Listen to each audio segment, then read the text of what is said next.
Livro, Os Crimes ABC. Autora, Agatha Christie. Capítulo 31. Hercule Poirot interroga. Era um dia de novembro, de céu claro. O Dr. Thompson e o inspetor-chefe Japp tinham vindo informar a Poirot o resultado do inquérito policial movido contra Alexander Bonaparte Cust. Estando muito gripado, Poirot não pudera comparecer aos interrogatórios e à audiência preliminar. Felizmente não exigirá que eu o representasse. Ele será enviado a julgamento. Eis o que ficou decidido, disse-nos Japp. E não lhe será facultado o direito de defesa. Sempre pensei que fosse assim nessa fase do processo. E o procedimento usual nesses casos realmente retrucou Japp. Suponho que o jovem promotor Lucas queira apressar as coisas. Afinal de contas, insanidade é a única alegação que a defesa pode apresentar nesse caso. Poirot deu de ombros observando então. Alegar insanidade não absolve ninguém. No passado, certas prisões, para deleite de suas majestades, pouco diferiam da morte. Imagino que Lucas receie que ainda haja uma chance para Cust. Com um álibi de primeira para o crime de Bechil, o caso poderia sofrer certa reviravolta. Mas acho que ele ignora a força de nossas provas contra esse homem. Seja como for, Lucas adora esses casos originais. É moço e deseja impressionar a opinião pública para promover-se. Poirot voltou-se para Thompson. Qual a sua opinião, doutor?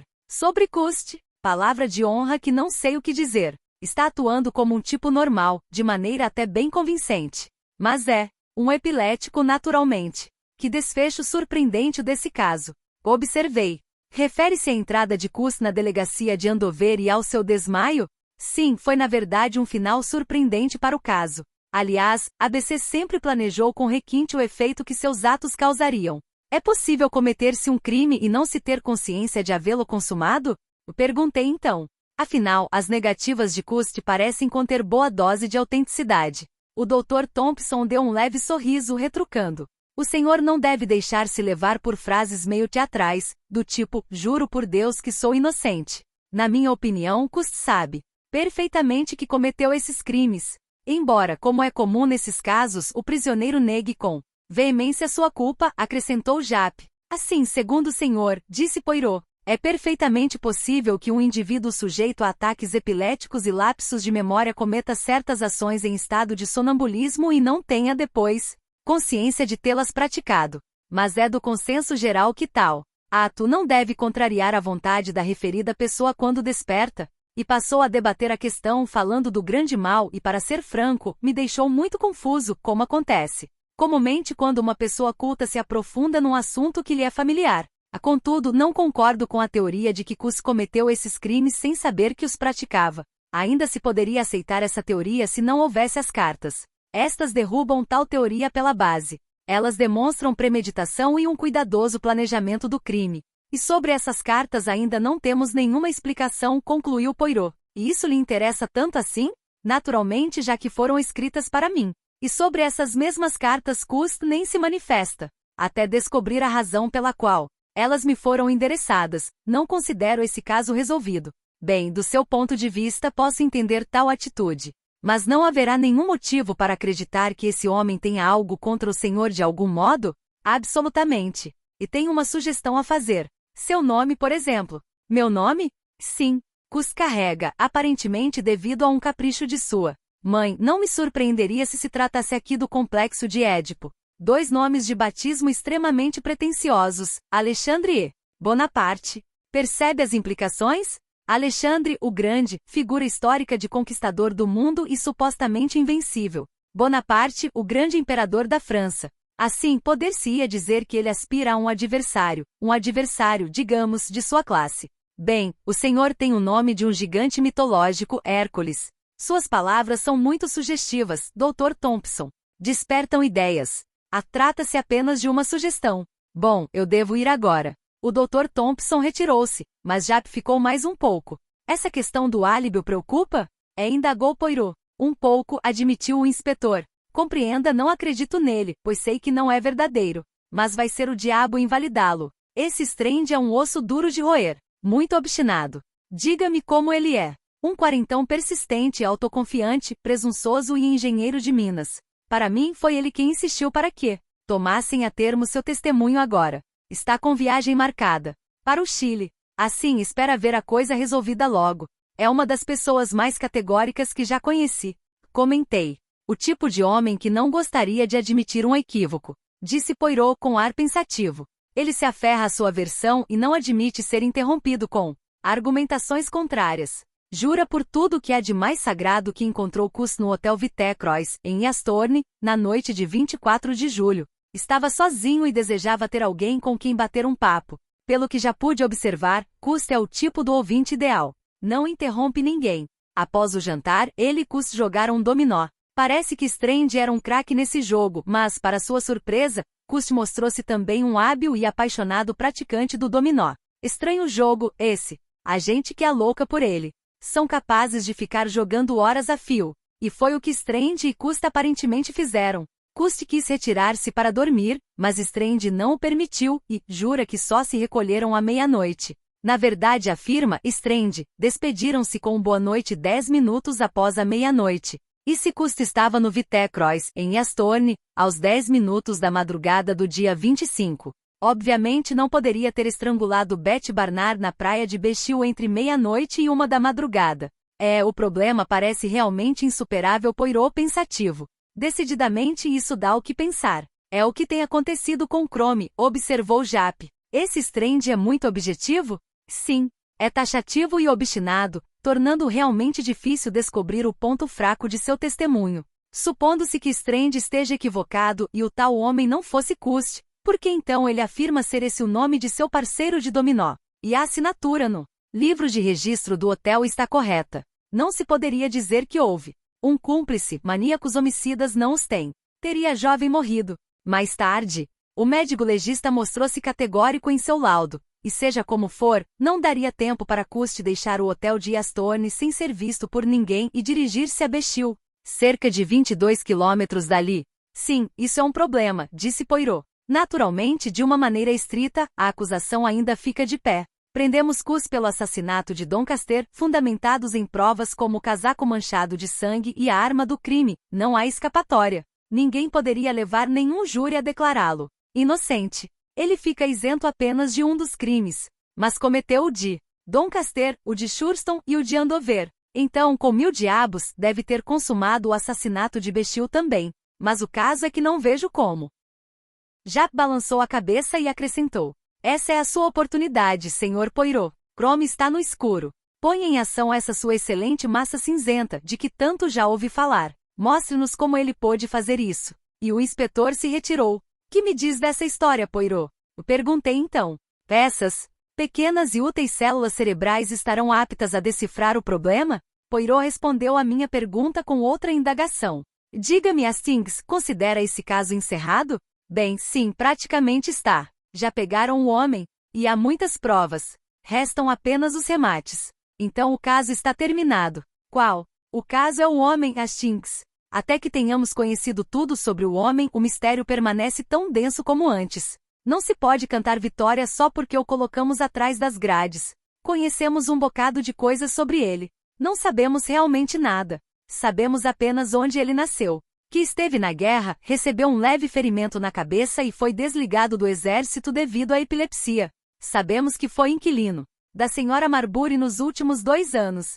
Que era quieto e reservado, o tipo de homem que ninguém nota. Sabemos que idealizou e levou avante um hábil esquema de assassinatos sistematizados.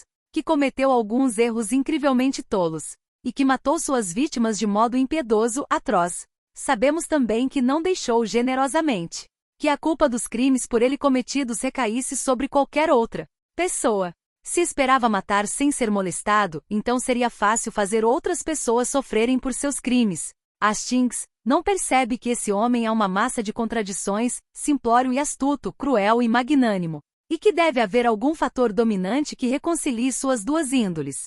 Se você o encara como objeto de um estudo psicológico, é claro, comecei a dizer. E qual foi, se não este, o caminho adotado nesse caso desde o início? Até agora estive estudando o terreno tentando conhecer realmente o assassino. E agora, Hastings, vejo que não o conheço de fato. Estou desorientado. A ânsia por poder, comecei a dizer. Sim, isso explicaria um bocado de coisas. Mas não me satisfaz. Há coisas que desejo saber. Por que ele cometeu esses crimes? Por que escolheu particularmente essas pessoas como vítimas? A ordem alfabética, lembrei. Beth Barnard era, por acaso, a única pessoa em Bexil cujo nome começava por B? Beth Barnard. Acaba de me surgir uma ideia. Deve ser verdade, sim, deve ser verdade. Mas, nesse caso, fez uma longa pausa, e eu não quis interromper suas reflexões. E para ser franco, acho que até acabei cochilando. Despertei ao toque da mão de Poirot em meu ombro. E meu querido Hastings, disse-me ele com carinho. Meu anjo da guarda. Fiquei muito confuso com essa repentina mostra de estima. É verdade, insistiu Poirot. Você sempre me ajuda, me traz sorte. E me inspira. E posso saber qual foi a inspiração desta vez? Enquanto eu mesmo me fazia certas indagações, lembrei-me de uma observação sua, Hastings, um comentário muito leve sobre algo bastante simples e claro. Já lhe disse certa vez que você tem um talento especial para enunciar o que é óbvio. E foi justamente esse óbvio que deixei de lado até aqui. Qual foi essa brilhante observação de minha autoria? Ela torna tudo claro como cristal. Entrevejo as respostas a todas as minhas indagações. A razão da morte da Sra. Asher, que na verdade cheguei a vislumbrar há tempos, o motivo para a eliminação de Sr. Carmichael Clark, a razão do crime de Doncaster e, por fim, algo sumamente importante, o motivo em relação a Hercule Poirot. Poderia ter a gentileza de me explicar. Não agora. Preciso primeiro de mais uma pequena informação. E poderei obtê-la de um dos membros de nossa legião especial. Aí então, quando tiver conseguido a resposta a uma certa indagação, irei ver ABC. Estarão frente a frente por fim, ABC e Hercule Poirot, os adversários. E então, teremos uma conversa. Retrucou Poirot. Eu garanto-lhe, Hastings, nada é mais perigoso do que uma conversa para alguém que tem algo a esconder. Como me disse certa vez um velho e sábio francês, a fala é uma invenção do homem para impedi-lo de pensar. E é também um meio infalível de se descobrir o que ele deseja ocultar. Um ser humano, Hastings, não pode resistir, diante da oportunidade que uma conversa lhe dá, de se revelar e expressar sua personalidade. Cada vez ele revelará mais coisas e se deixará atrair. Que espera que Cus lhe diga? Hercule Poirot sorriu e respondeu. Uma mentira. E por meio dela saberei a verdade. Capítulo 32. Poirot caça uma raposa. Durante os próximos 3 dias, Poirot andou muito ocupado. Saía sem dizer aonde ia, falava muito pouco, mergulhado em suas reflexões. E se recusava firmemente a satisfazer minha natural curiosidade sobre a ideia luminosa que, segundo ele, eu lhe inspirara, mas que agora parecia coisa do passado. Não fui convidado a acompanhá-lo em nenhuma de suas misteriosas idas e vindas, fato este que de certo modo me magoou. Já no fim da semana, contudo, ele me disse que pretendia fazer uma visita a Bexil e arredores, e sugeriu que eu o acompanhasse. Não é preciso dizer que aceitei com grande alegria o convite. Mas esse convite, como descobri logo, não se estendera a mim apenas. Os membros de nossa legião especial também haviam sido convidados. Tanto quanto eu, eles estavam intrigados com o pedido de Poirot. No entanto, ao final do dia eu teria de qualquer modo uma noção do rumo seguido pelos pensamentos de Poirot. Primeiro ele visitou o casal Barnard e obteve uma informação exata da mãe de Meg acerca da hora em que o Sr. Cust batera a sua porta para vender meias e o que ele dissera. Depois foi ao hotel onde Cust se hospedara de passagem e conseguiu uma descrição pormenorizada da sua saída dali. Pelo que pude observar, nenhum fato novo resultara dessas investigações, mas Poirot parecia muito satisfeito. A seguir Poirot foi à praia, observar de perto o trecho exato onde o corpo de Beth Barnard fora encontrado. Pôs-se então a andar em círculos por alguns minutos, observando a areia atentamente. Não consegui ver a utilidade disso, pois a maré cobria o local 2 vezes por dia. Já me habituara, contudo, em meu convívio com Poirot, a perceber que suas ações eram comumente ditadas por uma ideia, por mais absurdas que viessem a parecer. E agora eu o via caminhar da praia ao ponto mais próximo em que um carro poderia estacionar. Dali voltou de novo ao local onde os ônibus de Astorne faziam ponto antes de deixarem Bexil. Finalmente levou-nos ao Ginger Cat, onde tomamos um chá meio velho, servido pela gorducha garçonete Igley. Poirot cumprimentou a garota usando um linguajar galês meio preciosista, aludindo aos seus tornozelos. As pernas das inglesas são sempre tão finas. Mas Mademoiselle tem pernas perfeitas. Tem forma, tem um charme. Igley riu baixinho, dengosa, e lhe disse para não exagerar. Ela sabia da fama dos franceses. Poirot não se incomodou com a troca de nacionalidade e nem corrigiu a garota. Meu velho amigo belga lançou um olhar tão malicioso Para a jovem que eu até me senti surpreso e quase chocado. Aí está, disse Poirot. Já terminei a minha visita a Bechil. Agora irei a Yastorne. Apenas para uma breve investigação. É desnecessário que vocês todos me acompanhem. Antes voltaremos ao hotel e tomaremos um drink. Esse Shackleton daqui é abominável. Quando já saboreávamos um whisky, Franklin Clark disse de modo curioso. Acho que podemos imaginar o que está pretendendo. Procura invalidar aquele álibi de Cust, mas só não posso entender por que está tão satisfeito. Afinal, não conseguiu apurar nada de novo que justifique tal atitude. Não consegui, é verdade. Bem, então, paciência. Tudo se consegue no devido tempo. Parece contente consigo mesmo, de certo modo. Nada até agora contradisse uma pequena ideia que tive. Eis o motivo da minha satisfação. Sua expressão se fez mais séria ao dizer.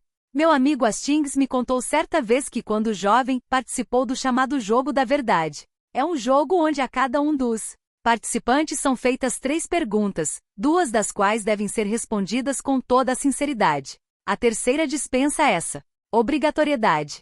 Claro que tais perguntas são as mais indiscretas possíveis. Mas para entrar no jogo todos têm que jurar que só dirão a verdade, nada mais que a verdade. Poirot fez uma pausa. Bem, disse Meghan. Bem, desejo jogar esse tipo de jogo. Apenas não será necessário formular 3 perguntas. Uma será suficiente. Uma pergunta para cada um de vocês. Nós responderemos naturalmente, disse Clark impaciente. Ah, mas para mim isso tem um cunho mais sério. Todos vocês juram dizer a verdade? Aquilo fora dito com expressão tão solene que os demais, intrigados, assumiram um ar sério também. E todos prestaram o juramento solicitado. Bom, disse Poirot incisivo. Podemos começar. Estou pronta, disse Thora Grey. A primeiro as damas, mas desta vez deixaremos a cortesia de lado. Começaremos de outra maneira. E voltou-se para Franklin perguntando, que acha meu querido Sr. Clark dos chapéus usados pelas senhoras elegantes em Ascot nesta temporada? Franklin Clark ficou olhando, curioso. Isso é uma brincadeira? Certamente que não. Então faz a pergunta a sério? Sim. Clark sorriu ao retrucar. Bem, Sr. Poirot, não estive realmente em Ascot, mas, pelo que pude notar ao vê-las em seus carros, as mulheres usavam este ano chapéus muito mais pitorescos do que os modelos que comumente usam. Extravagantes? Completamente. Poirot sorriu e dirigiu-se então a Donald Fraser. Quando tirou suas férias deste ano, Monsieur? Foi a vez de Fraser expressar surpresa. Minhas férias? Na primeira quinzena de agosto. Fraser contraiu os lábios. Imaginei que a pergunta lhe trouxera à mente a perda da jovem a quem amara. Mas Poirot não pareceu prestar muita atenção à resposta do rapaz. Voltou-se para Thora Grey, e aí notei alguma diferença em sua entonação. Tornará-se mais premente. A pergunta soou incisiva e clara. Mademoiselle, na eventualidade da morte de Lady Clark, aceitaria se casar com Sr. Carmichael se ele lhe pedisse? A moça protestou com veemência. Como ousa me fazer tal pergunta? Isso é insultante. Talvez, mas jurou dizer a verdade. Bem, sim ou não? Sr. Carmichael comportava-se maravilhosamente bem comigo e foi muito bom para mim. Tratava-me como se eu fosse sua filha. E era assim que eu me sentia em relação a ele, afeiçoada e reconhecida. Com licença, mas ainda não respondeu sim ou não, mademoiselle. Ela hesitou antes de replicar. Claro que a resposta é não. Poirot não fez comentários. Disse apenas, obrigado, mademoiselle. Voltou-se a seguir para Meghan Barnard, cujo rosto estava muito pálido. Estava meio tensa, como se estivesse se submetendo a uma prova. A voz de Poirot soou como o estalo de um chicote. Mademoiselle, na sua opinião, que resultado terão as minhas investigações? Deseja que eu descubra a verdade, ou não? Aprumou a cabeça com altivez. Eu estava praticamente seguro quanto à sua resposta. Sabia que Meghan tinha uma paixão quase fantástica pela verdade. Por isso mesmo, sua resposta em tom claro e firme deixou-me estupefato. Não. A surpresa foi geral. Poirot inclinou-se um pouco, observando-a com atenção. Mademoiselle Meghan, disse por fim Poirot, pode recear a verdade, mas minha filha deve dizê-la. Voltou-se então para a porta e aí, recuperando a serenidade, disse a Mary Draver. Diga-me, minha filha, tem namorado? Mary, que parecia apreensiva, olhou inquieta e meio corada. Ah, Sr. Poirot, bem, não estou bem certa disso. Ele sorriu. Então isso é bom, minha filha. Olhou então para mim, dizendo, agora iremos a Yastorne, Hastings. O carro estava à nossa espera, e logo seguíamos pela estrada costeira que leva a Yastorne, passando por Pevensey. Valeria a pena perguntar algo a você agora? Não neste momento, Hastings. Tente tirar suas próprias conclusões como estou fazendo. Mergulhei em silêncio. Poirot, que parecia contente consigo mesmo, pôs-se a cantarolar. Baixinho uma toada. Ao passarmos por Pevensey, ele sugeriu uma parada para que pudéssemos ver de perto o castelo. Quando voltávamos para o carro, paramos um instante para observar um grupo de crianças, escoteiras de 8 a 11 anos como, deduzi pela sua disciplina mesmo ao brincar, que cantavam uma modinha com suas vozes agudas e meio desafinadas. O que a letra quer dizer, Hastings? Não consigo apanhar o sentido das palavras. Prestei mais atenção, até gravar o refrão. E cacei uma raposa, colocando-a numa caixa. E nunca a deixei escapar. E cacei uma raposa, colocando-a numa caixa. E nunca a deixei escapar, repetiu Poirot. Sua expressão tornará-se de repente grave e severa. E isso é realmente terrível, Hastings. Fez uma pausa antes de acrescentar. Caçam raposas aqui? Não sei. Nunca tive condições de me dedicar à caça. E acho que não há muito para se caçar nesta parte do mundo. Referia-me à Inglaterra de modo geral. Eis um estranho esporte. Fica-se à espera no lugar coberto e então ouve-se o grito do caçador ao avistar a raposa, não é assim? E a corrida começa através do campo, sobre cercas e valas, e atrás da raposa lá se vão todos. Algumas vezes a raposa se esquiva, mas os cachorros, cães de caça. Os cães de caça seguem sua pista, e por fim a apanham e ela morre rápida e horrivelmente. Suponho que seja cruel, mas na realidade. E a raposa se diverte com isso? Não diga bobagem, meu amigo. Tudo é igual. É melhor isso do que o tipo de morte sutil e cruel descrita na modinha cantada por essas crianças. Ser encerrada numa caixa. Para sempre. Não, isso não é nada bom, sem dúvida. Poirot assentiu com um gesto de cabeça. Então disse em outro tom. Amanhã, farei uma visita a esse custe. E acrescentou para o motorista, volte para Londres. Mas não íamos a Yastorne? Exclamei. Para quê? Já sei bastante a respeito do que me interessava. Capítulo 33. Alexander Bonaparte Custe. Não estive presente à entrevista de Poirot com aquele estranho homem chamado Alexander Bonaparte Custe. Graças à sua ligação com a polícia e às circunstâncias incomuns do caso ABC, Poirot não teve dificuldade em obter uma autorização do Ministério do Interior, mas essa permissão não se estendia à minha pessoa, e era essencial também, na opinião de meu amigo, que tal entrevista fosse estritamente confidencial. No entanto, Poirot me fez um relato tão detalhado do que se passou entre eles, que agora descrevo esse encontro como se o tivesse presenciado. O Sr. Custe parecia ter encolhido de repente. A curvatura de seu corpo acentuara-se. Não parava de mexer com as mãos, e seus dedos deslizavam mecanicamente pelo paletó. Imagino que por alguns instantes Poirot nada dissesse. Sentado, ele fitava o homem à sua frente. O clima era repousante, de efeito calmante, cheio de ilimitada despreocupação. Deve ter sido um momento dramático, o do encontro dos dois adversários do longo drama. Se eu estivesse no lugar de Poirot, teria sentido o impacto dramático. Mas Poirot era essencialmente prático, realista. E agora estava interessado em causar um certo efeito sobre o homem sentado diante dele. Por fim, perguntou delicadamente. Sabe quem sou eu? Custe moveu a cabeça em negativa. Não sei. A menos que seja o, como chamam mesmo? Auxiliar do Sr. Lucas. Ou talvez venha da parte do Sr. Maynard. Maynard e Colley eram os advogados de defesa do Estado. Seu tom de voz era cortês, mas não revelava interesse. Parecia imerso em profunda abstração. Sou Hercule Poirot. Poirot emitiu tais palavras suavemente e aguardou a reação de Custe. O prisioneiro ergueu um pouco a cabeça. Ah, sim? Soltou tal exclamação de modo natural, como faria o inspetor Crome, mas sem o toque de arrogância comum neste. Então, um minuto depois repetiu. Ah, sim? Mas dessa vez com entonação diferente, denotando um interesse recém-despertado. Ergueu a vista e fitou Poirot. Hercule Poirot sustentou aquele olhar e moveu a cabeça suavemente 2 vezes. Sim, sou o homem a quem você escreveu as cartas. De súbito o contato foi rompido. O Sr. Custe baixou a vista e retrucou com irritação e impaciência. Nunca lhe escrevi nada. Essas cartas não foram escritas por mim. Já estou cansado de repetir isso. Eu sei, disse Poirot. Mas se não as escreveu, quem foi então? E um inimigo. Devo ter um inimigo. Estão todos contra mim. A polícia. Todo mundo está contra mim. É um gigantesco complô. Poirot não replicou. Aí o Sr. Cust acrescentou: de qualquer modo, todos têm me hostilizado, sempre. Mesmo quando era criança? O Sr. Cust pareceu refletir antes de responder.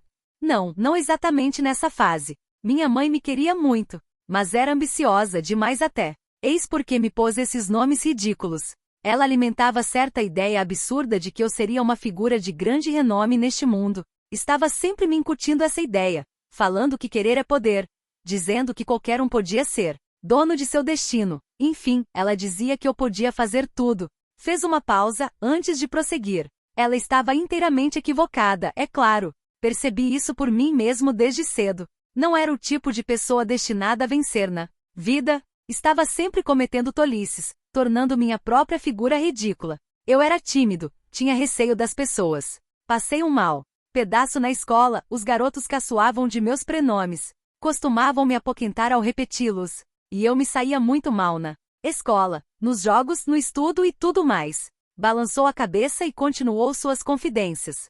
Para minha mãe foi até uma felicidade ter morrido cedo. Ela teria ficado muito desapontada. Mesmo quando eu já frequentava a escola de comércio, mostrei-me medíocre. Custei mais do que qualquer outra pessoa a aprender taquigrafia e datilografia. E no entanto não me sentia um ignorante, o senhor me entende? Lançou um súbito apelo, com o olhar, para seu ouvinte. Entendo o que está dizendo, disse Poirot. E prossiga. Veio-me justamente aquela impressão de que todos me julgavam estúpido. Uma sensação muito inibidora. E aconteceu a mesma coisa quando fui trabalhar no escritório. E tal sentimento prosseguiu durante a guerra? Indagou Poirot. O olhar do Sr. Kunst se iluminou de repente. O senhor sabe, eu apreciei a guerra. Tive então uma experiência diferente. Senti-me pela primeira vez como um homem igual aos outros. Estávamos todos na mesma enrascada. E eu era tão bom ali como qualquer outro. Seu leve sorriso logo desapareceu. E então sofri aquele ferimento na cabeça. Coisa leve. Mas eles descobriram que eu era sujeito a convulsões. Eu sempre sentirá, é claro, que havia ocasiões em que não sabia bem o que estava fazendo. Lapsos de memória, o senhor sabe. E naturalmente por uma ou duas vezes sofrerá esses acessos.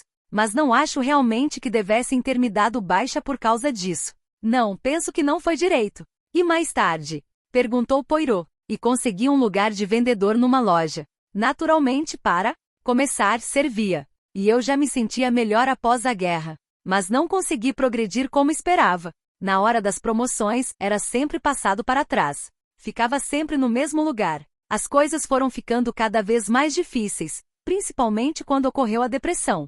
Para ser franco, tive que me esforçar bastante para me manter vivo, e o senhor sabe que um indivíduo que lida com o público tem que se mostrar apresentável. Foi quando me surgiu aquela oportunidade como vendedor de meias. Ganharia um salário e comissões.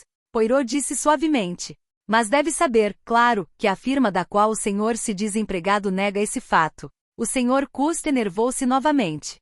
É porque também estão conspirando contra mim, devem fazer parte da trama.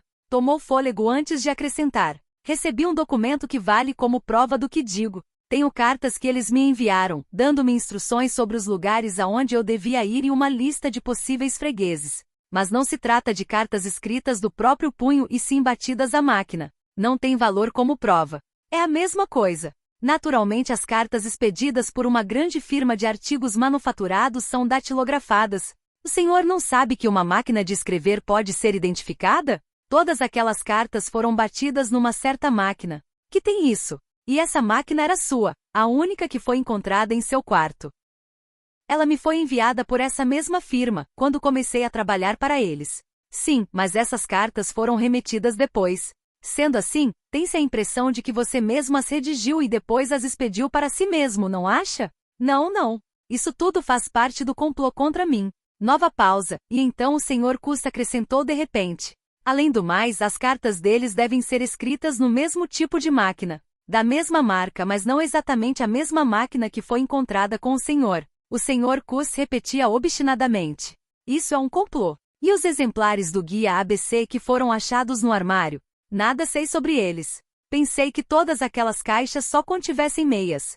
Por que assinalou o nome da senhora Asher naquela primeira lista de pessoas a visitar em Andover? Porque resolvi começar por ela. É preciso começar por algum lugar. Sim, isso é verdade. É preciso começar por algum lugar. Não disse nesse sentido. retrucou o Sr. Cust. Não quis dizer o que o senhor está imaginando. Então sabe o que estou pensando? O Sr. Cust não replicou. Estava muito agitado. Eu não fiz isso. Sou inteiramente inocente. Estão todos enganados. Veja, por exemplo, o segundo crime, o de Bechil. Eu estava jogando dominó em Astorne na ocasião.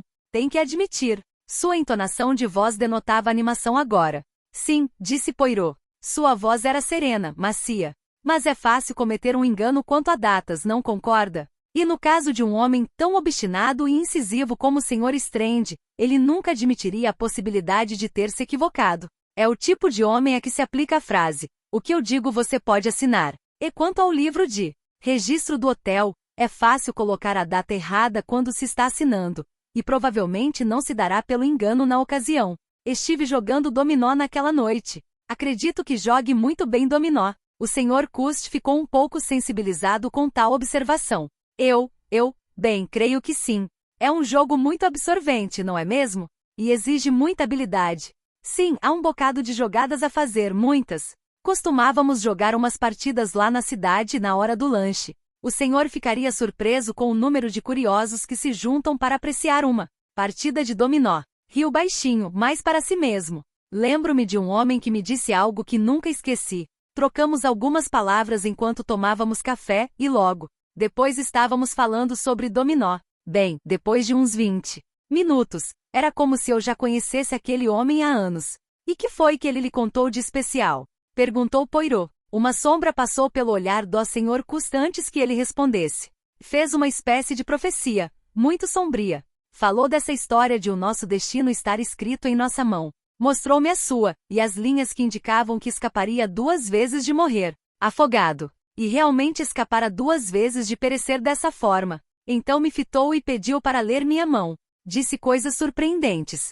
Falou que antes de morrer eu me tornaria um dos homens mais conhecidos da Inglaterra. Declarou que o país inteiro falaria a meu respeito. Mas também disse que, aí a voz lhe faltou. Sim, o olhar de Poirot tinha um sereno magnetismo. O Sr. Cust fitou, desviou a vista e voltou a olhá-lo como um coelho hipnotizado. Ele disse que as linhas da minha mão pareciam indicar que eu morreria de morte violenta. Até riu e acrescentou. Quase se pode imaginá-lo sendo enforcado, e então voltou a rir e disse que se tratava apenas de uma brincadeira. Cust calou-se de repente.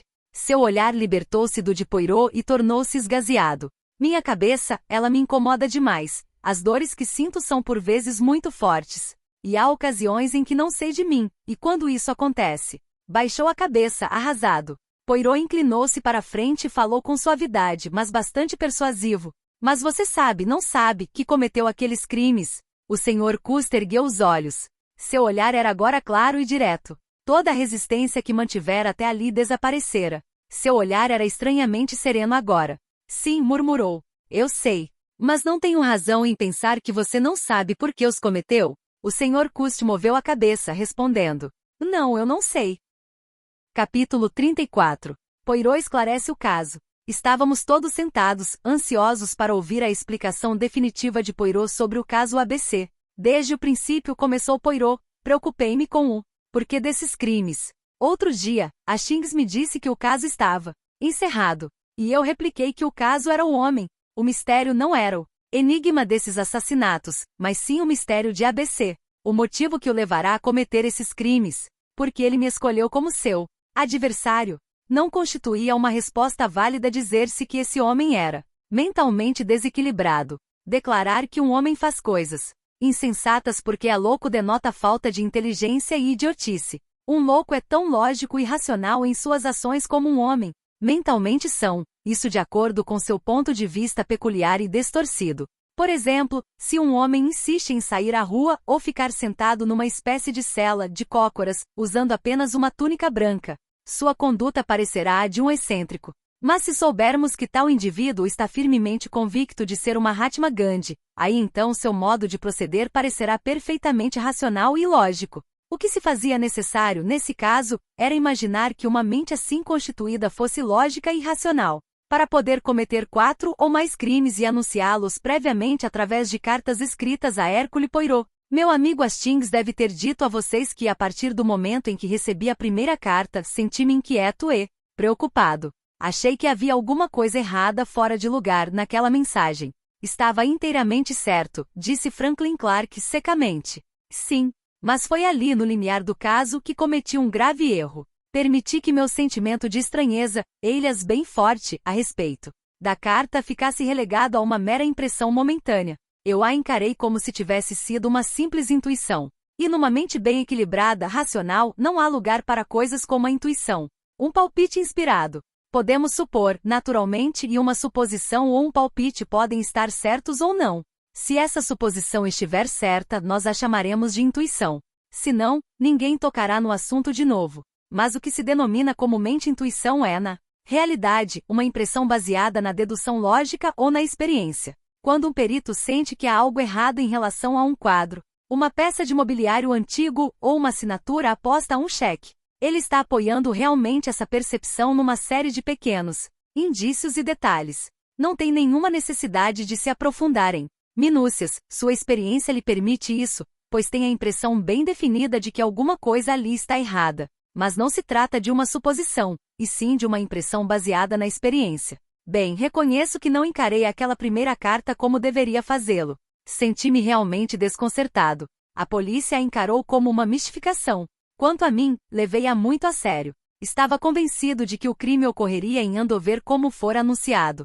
Como sabem, um crime requer um local. Não havia meios, então, como pude perceber, de saber quem era a pessoa que cometera a proeza. O único caminho a meu dispor seria tentar compreender que tipo de pessoa teria feito aquilo. Dispunha de alguns indícios. A carta, o estilo do crime, a pessoa assassinada. O que eu tinha de descobrir era o motivo do crime, o motivo daquela carta.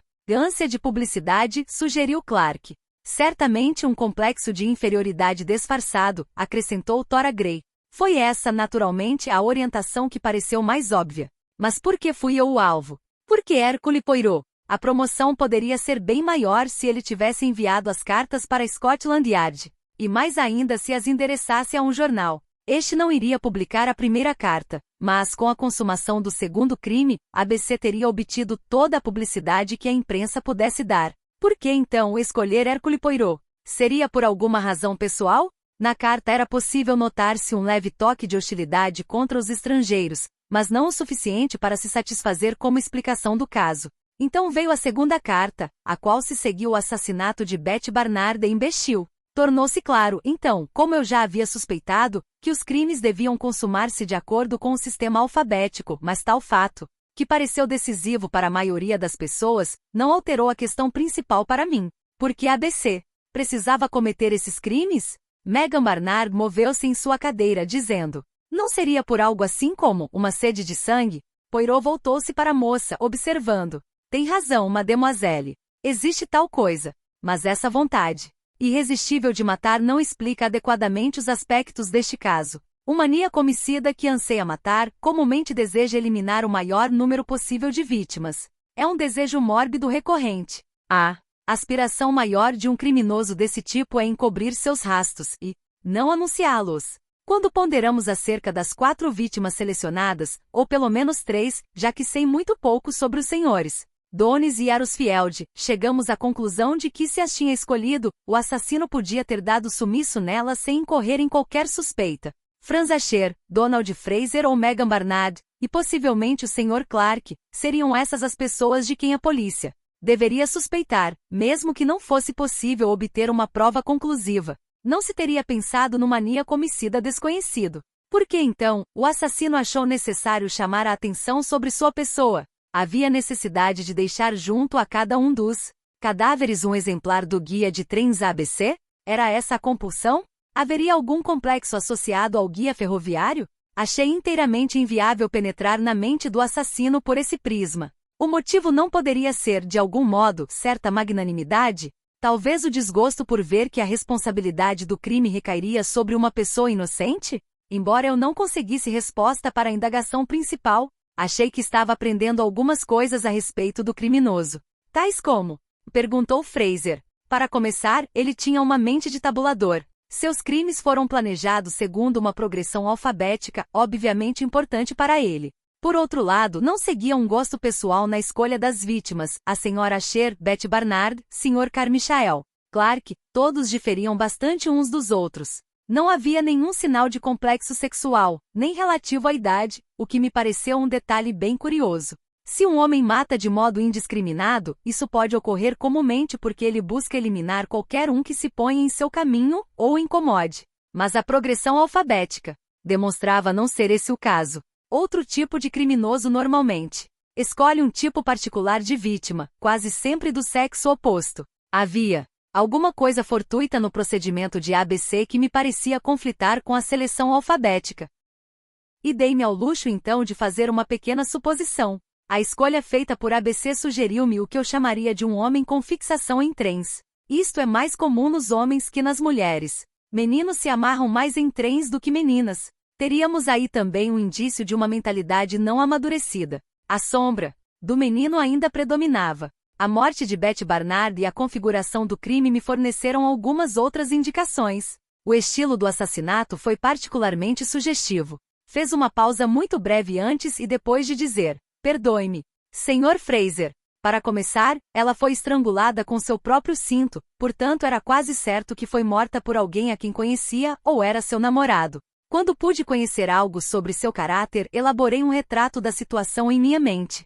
Beth Barnard era namoradeira. Gostava de chamar a atenção dos rapazes sobre a sua pessoa. Portanto, para persuadi-la a sair com ele, ABC devia ter uma certa dose de atração. Capaz, como dizem vocês ingleses, de fazer perder a cabeça. Ele tinha que ser bem-sucedido. É assim que imagino a cena na praia. O homem elogia o cinto da moça. Ela o tira, e aí ele, em tom de brincadeira, passa-o em volta do seu pescoço, dizendo talvez: "Vou enforcar você." Tudo com um toque brincalhão ainda. Mas então ela começa a sufocar, e ele aperta mais. Donald Fraser moveu-se. Estava lívido. "Senhor Poirot, por favor." Poirot fez um gesto rápido. "Está terminado o que eu queria dizer sobre esse ponto. Não tocarei mais nele. Passemos ao assassinato seguinte, ao de Sr. Carmichael Clark.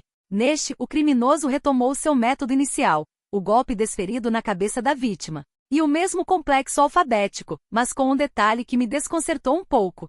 Para ser consequente, o assassino devia ter escolhido as cidades também numa sequência definida. Se Andover é o nome que aparece após outros 154 na letra A, então o crime B deveria ser um 155, graus também. Ou então o de número 156 e o C, o 157. Aqui novamente as cidades onde se deram os crimes parecem ter sido escolhidas especialmente ao acaso. Não estaria vendo as coisas por esse prisma por causa de seu modo de ser, Poirot? Afinal, você é normalmente muito metódico e ordenado. Isso em você é quase uma doença, insinuei. Não, não é uma doença. Que ideia! Mas admito que tenha enfatizado demais esse detalhe. Vamos seguir em frente. O crime de Shurston não me ofereceu indícios que ajudassem a elucidar a questão. Não tivemos sorte também, já que a carta de aviso foi extraviada, impedindo a tomada de providências imediatas. Mas, na ocasião em que o crime D foi anunciado, um amplo sistema de defesa já fora acionado. Seria natural prever-se que a ABC não poderia prosseguir com seus crimes. Além disso, foi então que obtive a pista das meias. Era perfeitamente claro que a presença de um indivíduo vendendo meias no local do crime ou nas imediações não podia ser uma coincidência. Assim, o vendedor de meias devia ser o assassino. Devo dizer que a descrição desse indivíduo, como me foi feita pela senhorita Grey, não correspondia absolutamente à ideia que eu fizera do homem que estrangulara Beth Barnard. Poirot fez uma breve pausa antes de prosseguir. Essa etapa logo iria ser superada, porque então um quarto crime fora cometido. A vítima chamava-se George Erosfield, supostamente assassinado por engano, já que o alvo do assassino seria um certo Sr. Downes, praticamente da mesma constituição física e que se sentara perto de George no cinema. E aí por fim a maré da sorte mudou. Os acontecimentos antes favoráveis à ABC voltam-se contra ele. É identificado, caçado e por fim preso. Como diz Hastings, o caso é encerrado.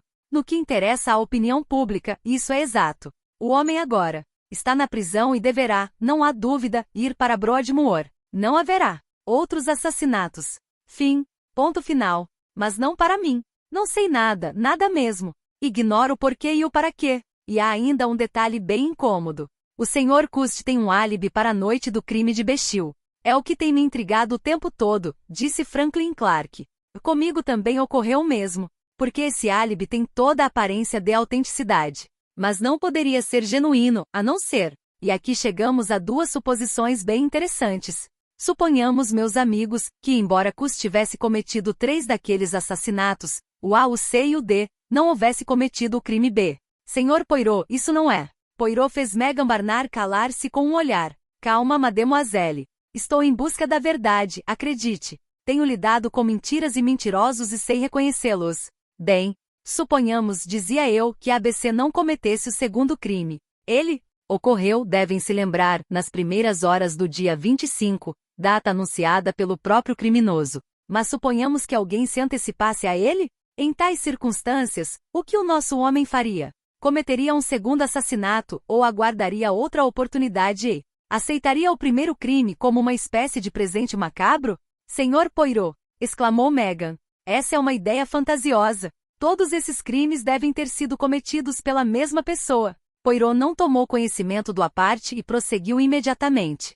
Tal hipótese teve o mérito de esclarecer um detalhe, a discrepância existente entre a personalidade de Alexander Bonaparte, Cust, que nunca faria nenhuma garota perder a cabeça por ele, e a personalidade do assassino de Betty Barnard. E como já é sabido, esses aspirantes a assassinos têm tirado vantagem dos crimes cometidos por outras pessoas. Nem todos os crimes atribuídos a Jack, o estripador, foram por ele praticados. Até aí, tudo bem. Mas então me defrontei com uma dificuldade específica.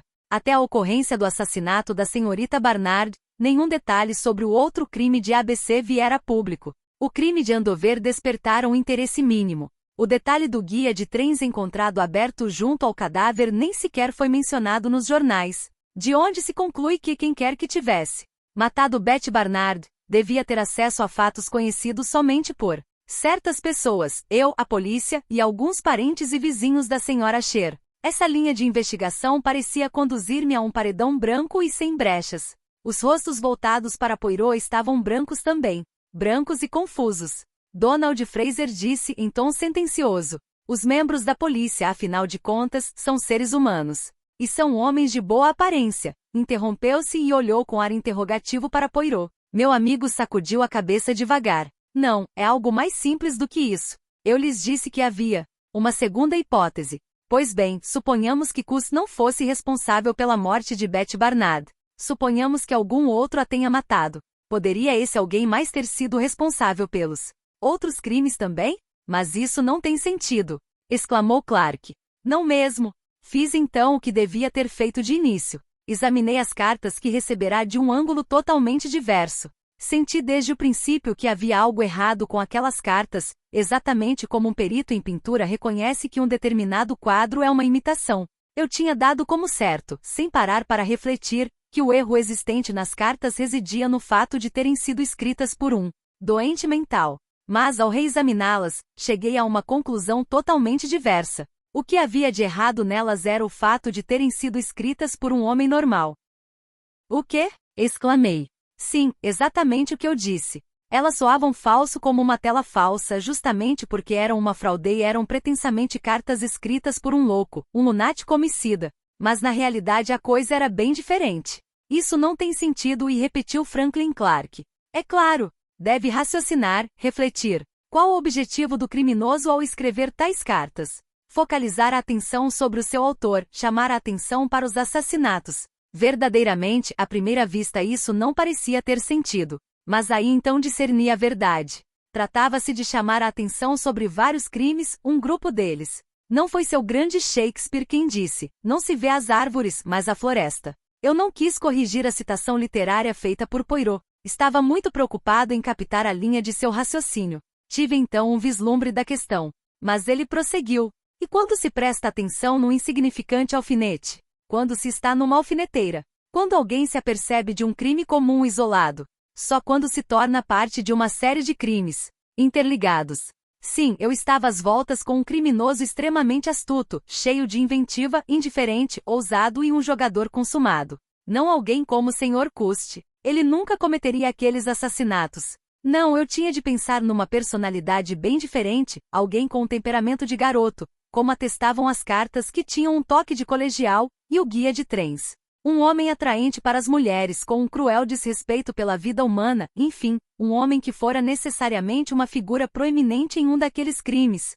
Consideremos agora as indagações imediatas que a polícia costuma fazer quando ocorre um assassinato. Oportunidades. Onde determinada pessoa estava na ocasião do crime? Motivo. Quem se beneficiaria com a morte da vítima? Se o motivo e a oportunidade são muito óbvios, o que o suposto assassino deve fazer? Forjar um álibi, isto é, manipular o tempo de algum modo? Mas isso constitui sempre uma manobra fortuita. Nosso criminoso pensou em uma cobertura mais fantasiosa. Criou um criminoso involuntário. Eu teria de reexaminar apenas os crimes já cometidos e descobrir o provável culpado. No crime de Andover, o suspeito parecia ser Franz Ascher, mas eu não podia imaginá-lo inventando e levando a cabo um plano tão elaborado, e nem conseguia encará-lo como capaz de premeditar um assassinato. E no de Bechil? Bem, Donald Fraser era uma possibilidade. Tinha inteligência e capacidade e um espírito metódico, mas seu motivo para matar sua namorada só poderia ser ciúme, e tal sentimento não combina com premeditação. Também soube que ele tirara suas férias no início de agosto, o que tornava muito improvável sua participação no crime de Schurston. E aqui chegamos ao assassinato de Schurston, e aí entramos num terreno muito mais promissor. Sr. Carmichael Clark era um homem de muitas posses. Quem herdaria sua fortuna? Sua esposa, que está desenganada, achava-se desligada de tal interesse, portanto os bens iriam para as mãos de seu irmão Franklin. E Poirot voltou-se devagar, até que seu olhar se encontrou com o de Franklin Clark. Já me sentia na direção certa. O homem que eu passara a conhecer desde algum tempo, de um modo subconsciente, era o mesmo que eu conhecera pessoalmente. ABC e Franklin Clark eram uma só e a mesma criatura. O mesmo temperamento aventureiro, o eterno viajante, com uma visão sempre parcial em relação à Inglaterra, demonstrada por ele vagamente na sua ironia a respeito dos estrangeiros. Com seu modo de ser independente e desinibido, nada mais fácil para ele do que deslumbrar uma garota numa lanchonete. O espírito metódico afeito a classificações. Eu o vi fazer certo dia uma lista, assinalando os principais itens do caso ABC, e finalmente o espírito meio infantil, mencionado por Lady Clark e demonstrado ainda pelas suas preferências por certo tipo de romances. Observei que na biblioteca da mansão Combeside há um livro intitulado As Crianças da Linha do Trem, de E. Nesby. Em minha cabeça não restava mais nenhuma dúvida. ABC, o homem que escrevera as cartas e cometera os crimes, era Franklin Clark. Clark explodiu numa súbita risada. Muito engenhoso. E que me diz de nosso amigo Cust, apanhado com a boca na botija? E quanto ao sangue no seu casaco? E a faca que ele escondeu onde morava? Ele pode negar que cometeu os crimes, mas Poirot o interrompeu. E aí é que se engana. Ele admite a prova. Como? Clark olhou-o realmente surpreso. Mas sim, disse Poirot suavemente.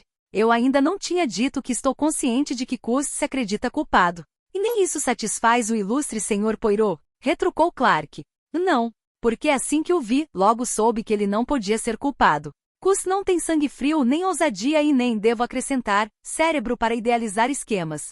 O tempo todo estive consciente da dupla personalidade do criminoso. Agora vejo em que ela consistia. Duas pessoas se envolveram no caso, o verdadeiro assassino, astuto, cheio de inventiva e audácia, e o pseudo-criminoso, simplório, hesitante e sugestionável. Sugestionável, eis aí a palavra que elucida o mistério do Sr. Cust. Não lhe bastou ao Sr. Clark idealizar esse plano de uma série de crimes para distrair a atenção de um único. Tinha de conseguir também um bode expiatório. Acho que tal ideia nasceu em sua mente por ocasião de um encontro casual, num bar da cidade, com aquela estranha pessoa de nome bombástico. Naquela mesma ocasião, o senhor estava pensando num plano para assassinar seu irmão. É mesmo? E por quê? Porque estava seriamente preocupado com seu futuro. Não sei. Se o senhor percebeu que ao me mostrar aquela carta escrita pelo seu irmão, estava se colocando em minhas mãos. Na referida carta, senhor Carmichael evidenciava claramente sua afeição e interesse pela senhorita Dora Gray. Seu interesse poderia ser paternal, ou ele preferia encará-lo assim. No entanto, havia o perigo muito real, de que, com a morte de Lady Clark, Sir Carmichael, sentindo o peso da solidão, se voltasse para essa bela jovem, em busca de afeto e consolo, e tudo terminasse, como é frequente com homens já idosos, em casamento.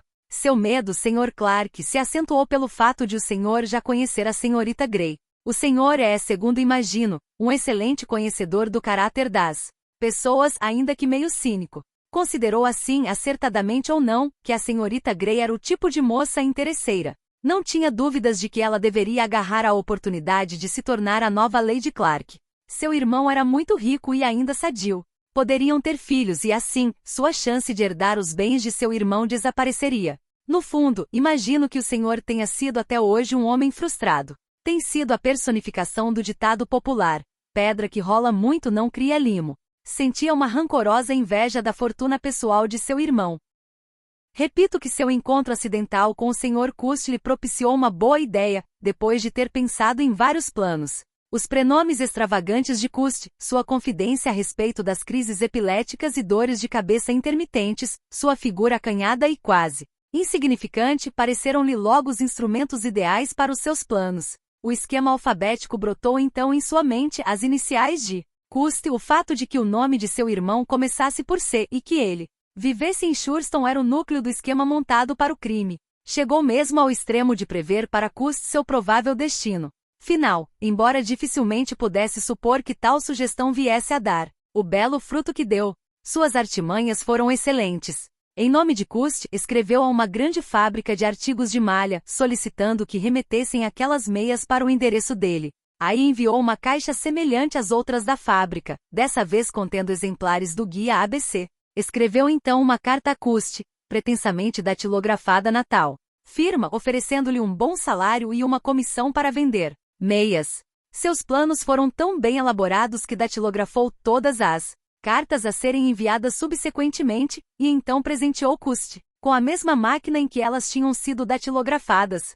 Tinha agora de pensar em duas vítimas cujos nomes começassem com A e B respectivamente e que vivessem em lugares também iniciados com as mesmas letras. Fixou-se em Andover como sendo um local adequado e um reconhecimento preliminar levou-o a escolher a loja da senhora Asher como cenário do primeiro crime. O nome da proprietária estava bem visível na tabuleta da porta, e o senhor já sabia por verificação pessoal que ela costumava ficar sozinha na loja.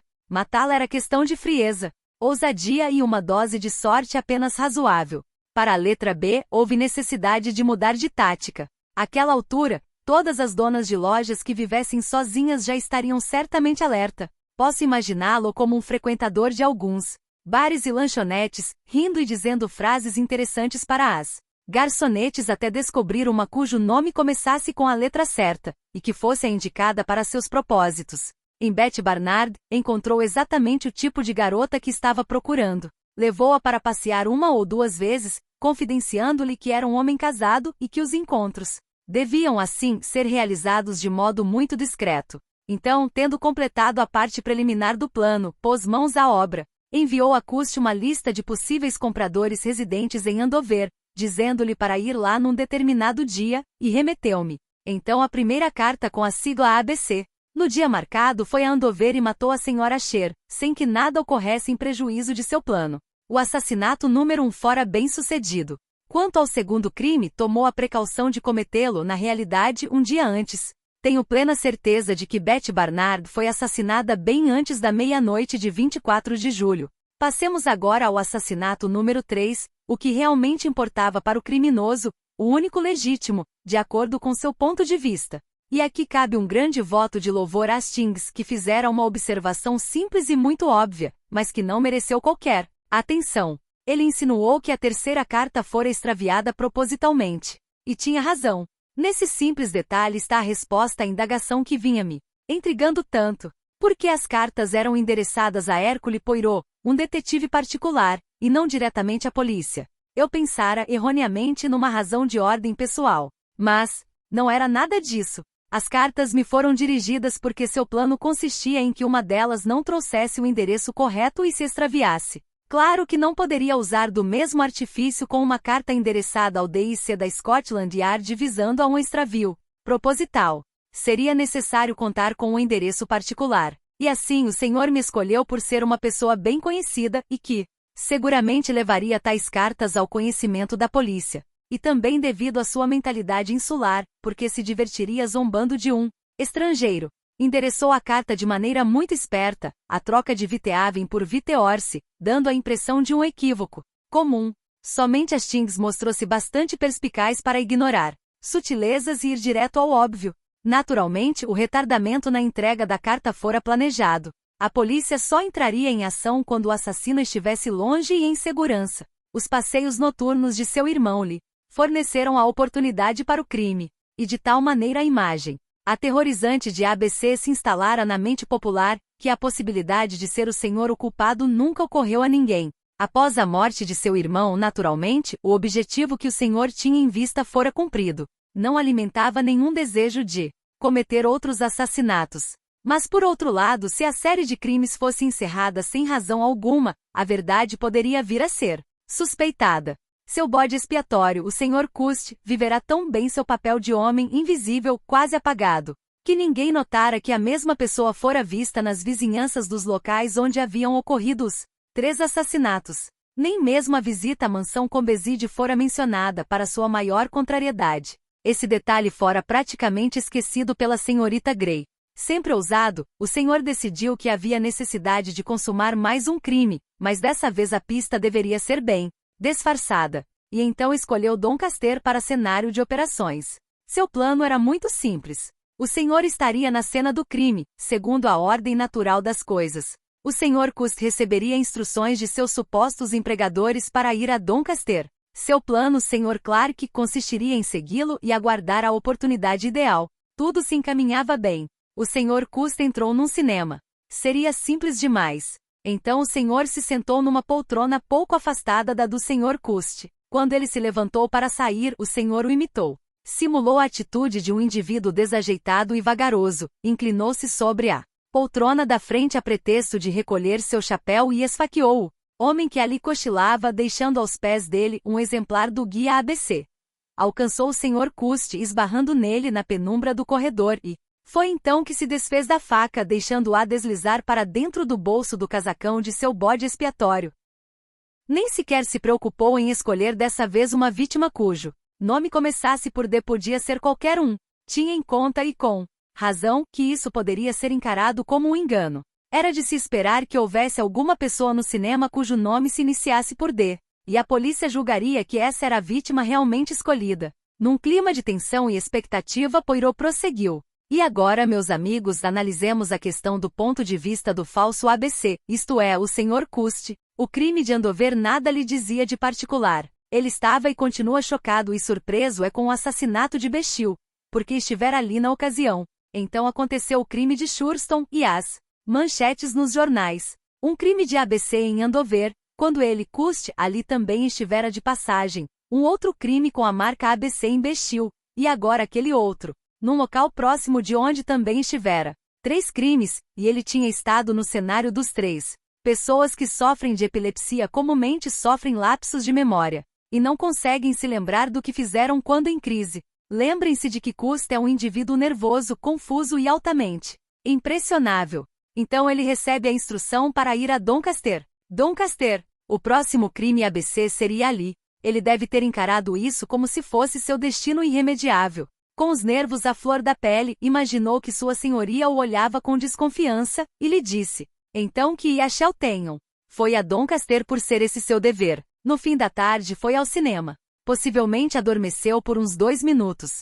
Imaginem como se sentiu ao voltar para a pensão e descobrir que havia manchas de sangue na manga de seu casaco e uma faca ensanguentada em seu bolso. Aí todas as suas vagas suspeitas se transformaram em certeza. Sim, ele era o assassino. Recordou.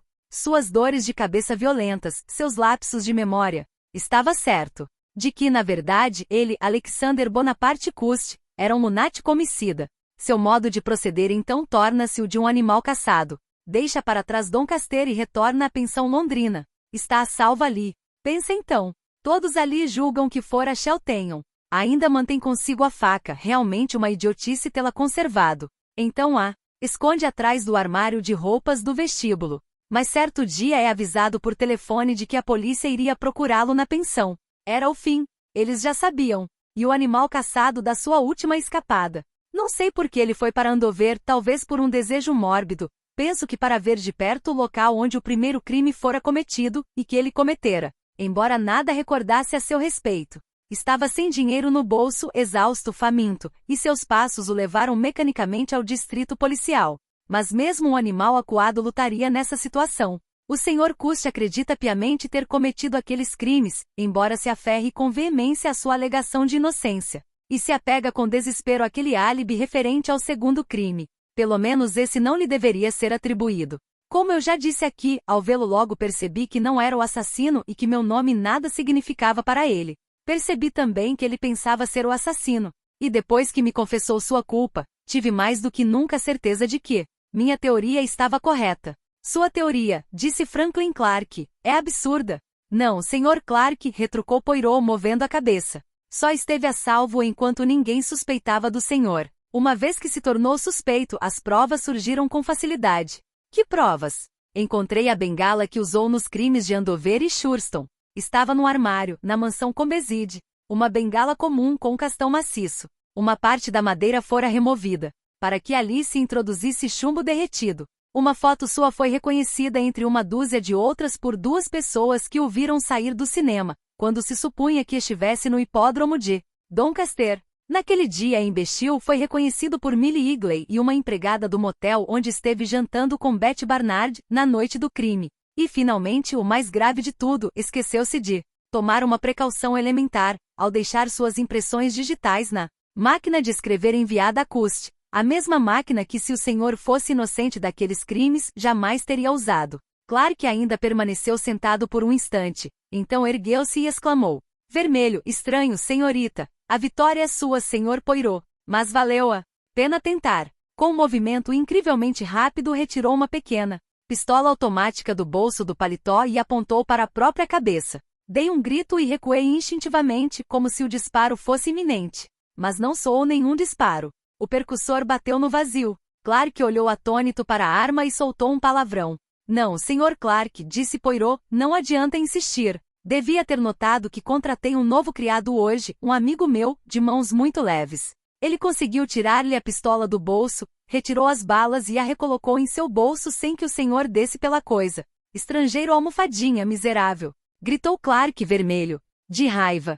Sim, sei como se sente e como encara os estrangeiros.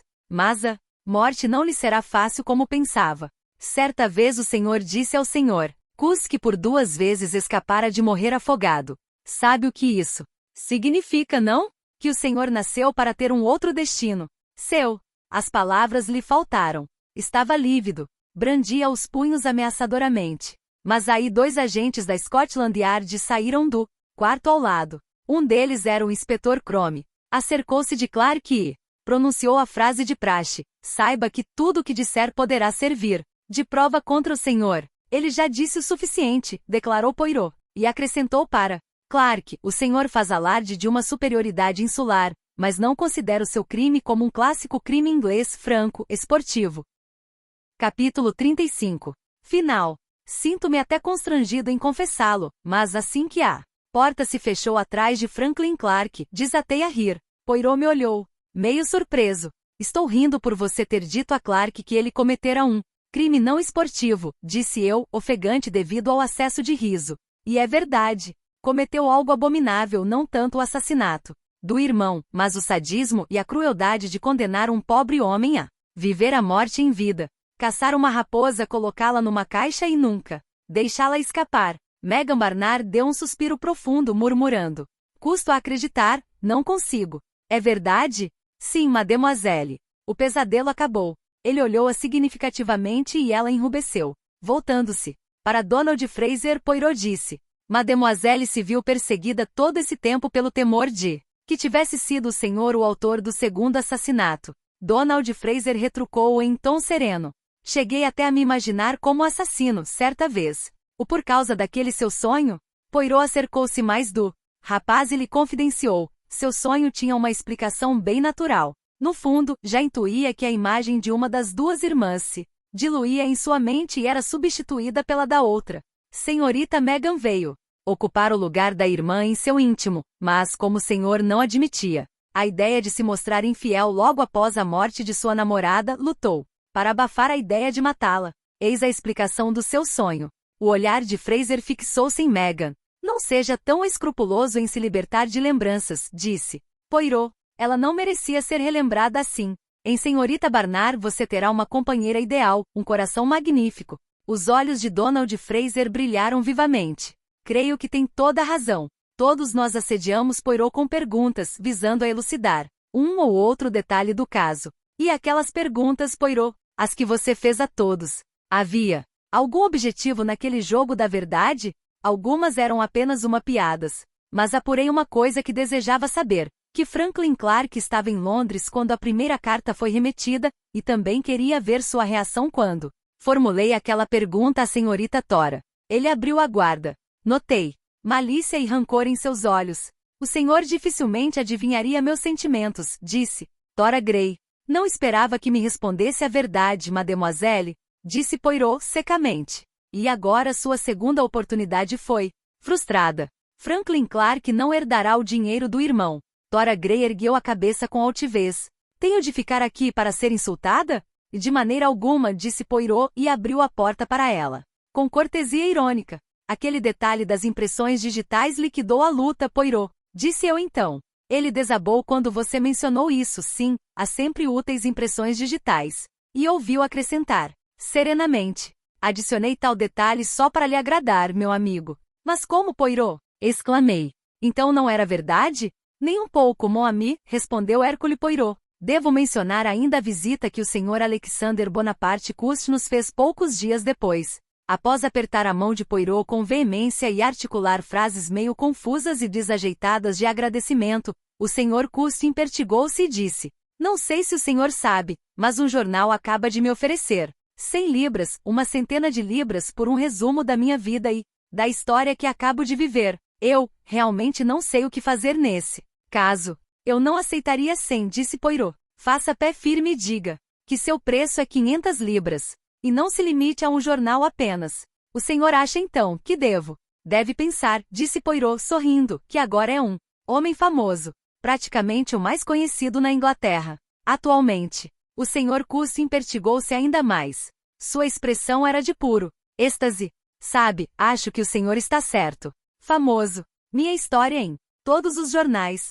Seguirei seu conselho, Sr. Poirot. O dinheiro será muito útil. Muito bom. Terei umas pequenas férias. E também desejo dar um belo presente de casamento a Lily Marbury, uma boa moça. Realmente, Sr. Poirot. Poirot bateu-lhe no ombro, encorajando-o. Faz muito bem. Trate de se divertir. E apenas uma sugestão. Que me diz de uma visitinha ao oculista? Essas suas dores de cabeça talvez aconteçam porque precisa de novas lentes. O senhor acha que a causa pode ter sido essa até aqui? Eu acho que sim. O Sr. Cust trocou outro forte aperto de mão com meu amigo. É realmente um grande homem, Sr. Poirot. Poirot, como lhe era habitual, não deixou de apreciar o elogio. Nem mesmo cuidou de aparentar modéstia. Quando o Sr. Cust se retirou impertigado em sua nova posição de homem importante, meu velho amigo sorriu e me disse. Então, Hastings, estivemos caçando juntos mais uma vez. Hein? Viva o esporte! Fim. Gostou do vídeo? Se sim, deixe seu gostei, se inscreva no canal. E até o próximo vídeo.